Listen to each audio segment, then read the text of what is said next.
You know what? Sometimes you just watch something or you just listen to someone talk and you know what you think? You think, yeah, man, you got it. You know what you're talking about. You know what you want. You know the way to go.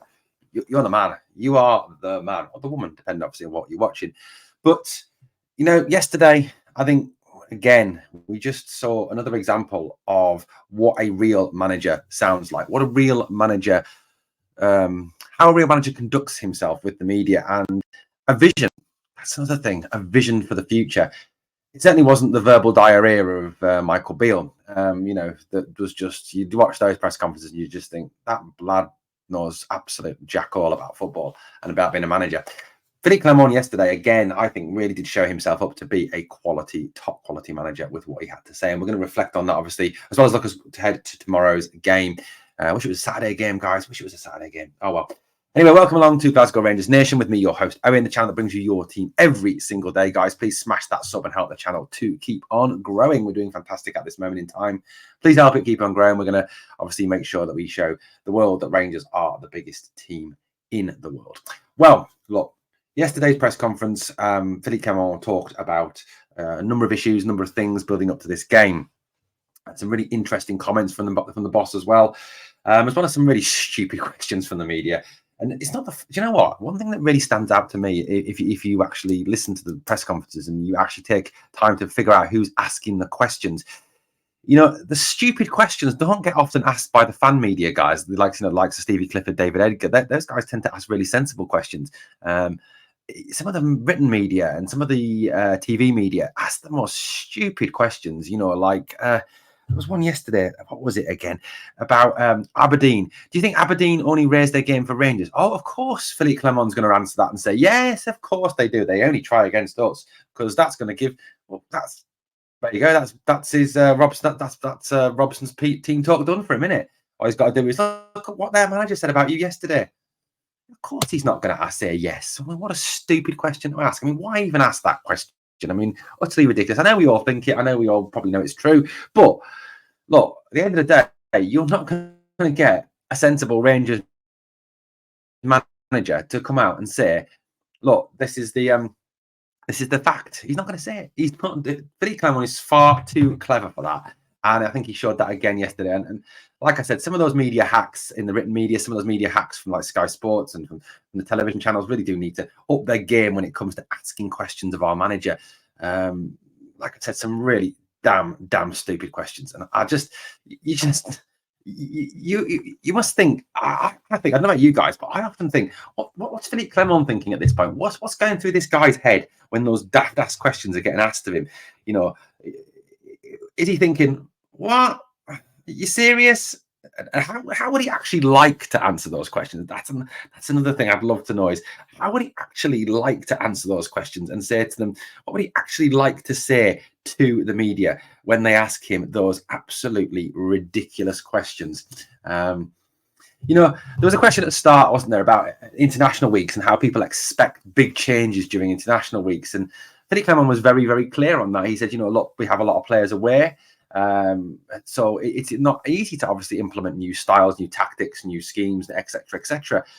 He said there was a lot of work on fitness, on some technical stuff, on there was a lot of work done during the break with the players who were here. But he's right. He's absolutely right. At the end of the day, you cannot do all your work and stamp what you need on teams during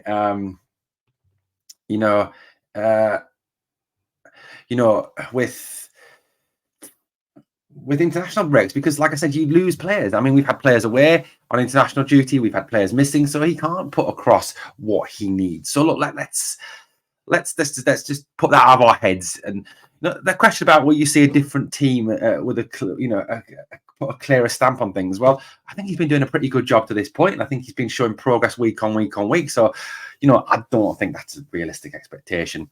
Obviously, he was asked about injury news, and he said it was quicker to list players who were out than players who were back, which is really good news because in the past it has often been the other way around, hasn't it? So Nico Raskin is still missing, injured, but will return in the next couple of weeks, which is positive news having Nico back. But also, rather worryingly, Ryan Jack is now doubtful for Sunday as well, which sort of gives us a little bit of a lack of options for those two in front of the back four tomorrow, which I'll get to in a bit. Philippe Clement did make some interesting comments about that, which may have given something away or may not have given something away. We all know he likes to play his cards close to his chest. He also spoke about Mr. Glass himself, Mr. Kamal Roof. He said Roof is starting to train with the team in full sessions, a couple of days each week. The rest of the squad trained as normal. Something like etc. About, I think, which is really clear. And he's always clear with what he says on this. He talks about the fact that we need to focus on ourselves, on preparation, on us, not on the opposition. It's not about Aberdeen. It's not about Owen. It's about what we do. It's not. You don't make speculation about the opposition. You don't give the opposition any bulletin board material. You don't give the opposition any further want to come after you and get you. You talk about it in terms of the fact that, you know, it's all about getting the team to focus on themselves, because so often teams can get lost in you know, getting ready in terms of what the opposition are going to do. What are the opposition going to do? What are the opposition thinking about us? What do the opposition want? You know, what's the opposition's tactics? No, we focus on us. We focus on what we can do. And 9 times out of 10 in Scottish football, Rangers, what we focus on, what we want to do and how we want to play, that will be good enough to win games, because we are by far superior to everyone else in this league. And the only team that perhaps will run as close is that team from across the city, which we don't want to talk about. He was also asked about the Ryan Kent rumour, which he said that I will only speak on I won't speak on rumours. I will only speak on players inside this building. I think with very much a clear eye to January, e.g., don't ask me any more stupid questions about who we're going to sign, about any rumours, any links that you see in the media. Don't ask me about those, because I'm not going to say anything about them. So I think a real clear response to the media, you know, with get your heads out your asses, stop asking me stupid questions, because I'm not going to answer them. Spot on. Absolutely spot on by Philippe Clement, which is the way that professional clubs conduct themselves. You know, clubs cannot comment on other teams' players. That's just the way things are. It is unprofessional. It is not the way forward. It will lead to other teams not wanting to do business with you in the future. So it is the right attitude to take, a spot-on attitude from Philippe Clement. And again, it's all the clear message every time with him is it's game by game, it's week by week, it's month by month. It's not big long-term focus. Yet he did speak about the fact we have 12 games in 37 days, which is an intense run of things. Yes, it is a pretty hard run of fixtures. That's what I'll say, rather than tricky. You know, going to both the Edinburgh clubs, going to Parkhead, a couple of European games, the League Cup final, going to Pittodrie. So, you know, that's all, you know, all upcoming. And, you know, he's right in talking about that being, you know, a real testing point. He talked about the fact that it's not for 11 players or 14 players, it's for the whole squad. And he's talked about how he'd addressed the whole squad earlier yesterday, and he talked about the fact that he's going to need all of them for these next few games, because it is an intense period of games. There will need to be rotation. There will need to be changes of team, because 12 games in 37 days is an intense run. And if you use the same 11 players game after game after game, you risk fatigue, you risk muscle fatigue, and you therefore risk injury. He was asked about Rabbi Matondo, and Rabbi Matondo being back and what does he bring, and the fact that he likes to play with wingers. Philippe Clement said that Rabbi can play also central and played well in Belgium as a second striker. He's an electric player, so fast one-on-one. He is coming back from an injury, so we can expect his highest level from the first minute he plays. He has to build back up. So obviously, you know, just trying to dampen expectations there, that we're not going to see the same Rabbi Matondo that we saw, you know, on his redemption arc earlier this season in that PSV game, for example, and some of the league games. It is going to take time for him to get back up to speed, which is true, which is fine, which is fair enough. It will take time for him to get back to where he wants to be as a player, because it takes, I think it's somewhere between about 4 and 6 weeks to get your match fitness and your match sharpness back as well. So, you know, he said he did, you know, talk very much about the fact that it's very much a focus on game by game. You know, very much a focus on developing this team, on moving them forward slowly, on making progress week by week, on working on stuff week by week and improving. And it's so nice and refreshing to hear someone who has this vision, who has this expectancy for success. And he talked about the fact that, you know, that he would love to win the next 12 games. He would love to win the next 40 games. He would love to win every game he plays. He said it's disappointing in his career that he hasn't figured out a way to do that yet, which was quite comical. But look, this is where we're at. He is a manager that sounds exactly like he knows what he's doing. He knows he has a vision. He doesn't give too much away to the media. He doesn't give the media stupid headlines like Michael Beale did. He doesn't talk down about players. He doesn't rubbish players. He doesn't rubbish opposition teams, opposition players. He talks very much on him, on his team, on what he expects from his team and how his team are doing. That's exactly what you want as a manager. And it was a very refreshing press conference. And it's great as well to hear that we've got so many players back from injury, giving us so many more options to pick from on Sunday against Aberdeen. Now, he was asked obviously about the puzzle of the central midfield. He says, yes, it will be interesting. And he laughed and then said, you don't got to look at it. Do we look at the senior players or do we go and look at some of the youngsters? Now, that for me drops a little bit of a clue. Are we going to see the likes of Bailey Rice? Are we going to see perhaps Cole McKinnon? Are we going to see some of those young players involved a bit more on Sunday? And that was a big, talking point, I think, from that press conference. I think there is a good chance we may see a couple of the younger lads play on the bench at the very least against Aberdeen on Sunday, given the fact that Jack is out and Raskin is out. I mean, it's not 100% confirmed that Jack is out, but he did say he is very doubtful for the game. He was, of course, asked about Ross McCausland. It's a thing that's on everyone's minds now about Ross's future. He talked very much about the fact that Ross has started talking to the club. There is negotiations ongoing with the club.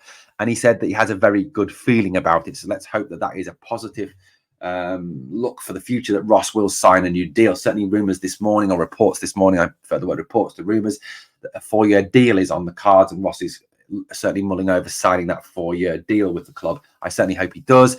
He is a very exciting young player. He is a very talented young player, and I think someone who can have a big future at Rangers.